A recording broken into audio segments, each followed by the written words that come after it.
What time is it?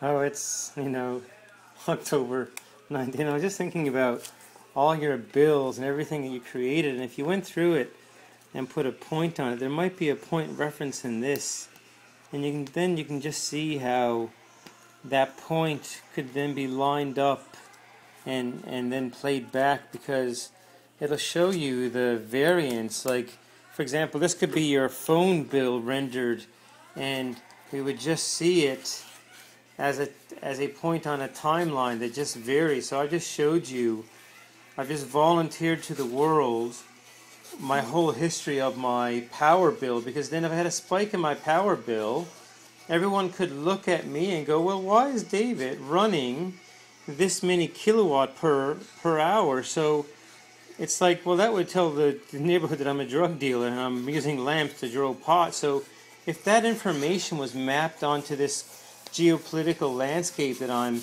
trying to define and just think about abstractly, then you could see how that smooths the edges in the world of the geopolitical landscape at a fractal scale. But you got to scale it up to bigger issues and problems, not just one neighborhood. You got to look at the emergent properties of all those kind of complex dynamic systems. Yeah, so I was just thinking about in terms of chaos theory and all those iterations with feedback, and how out of a higher dimensional space you might get like a Lorentz attractor, and how that point settles down with the oscillation and how much robustness is in it. Because basically, if every bit of money that exists could be mapped onto a timeline, so we could know the velocity of money in all dimensions, we could build up a geopolitical network kind of structure picture of all these modes and how it's all going to collapse when we hit peak oil, like the Hubbard curve.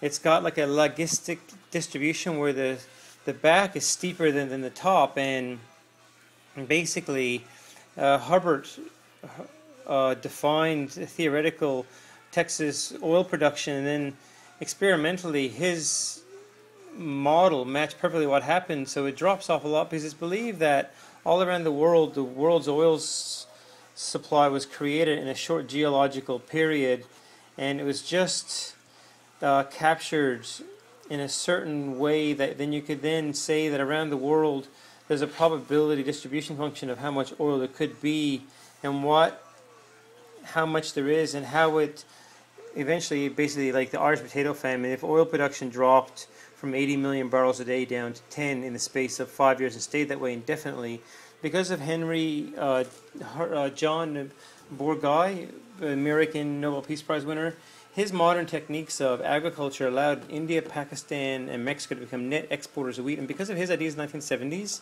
an extra billion people exist. So when we map how all that money applies to all those people, and we can then model how it all unravels, eventually, like with the drop-off of the potato production in Ireland, you had an Irish potato famine. So the whole world could have a geopolitical collapse if and when the energy runs out. So what we got to do is map everybody that could exist, map them onto a social network, and have them give up certain information, and then give people the ability to open source politics and bills, and start smoothing the edges. Because only then, when we stop, cut out war and the $1 trillion we spend on blowing each other up, only then when we look at actually getting to solving the energy gap, which is 15 terawatts per day.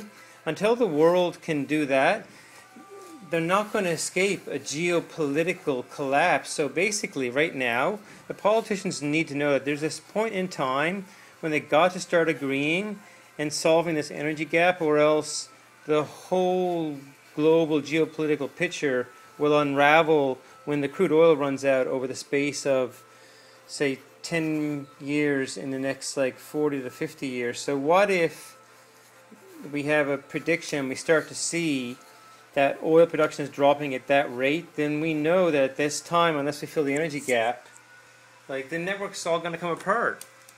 That's how, when you start to connect everything you know about energy and famine and past famines and the topology of social networks and the research on the collapse of civilizations, and when you read the articles in in New Scientist, and then you go to the original articles on the internet, and you go to your New Scientist, and you watch them in lecture, when you fully see the picture that they're trying to describe, it becomes very scary when you know enough to fill in the dots. That's all. I'm just seeing how the dots are connected. Oh, madness.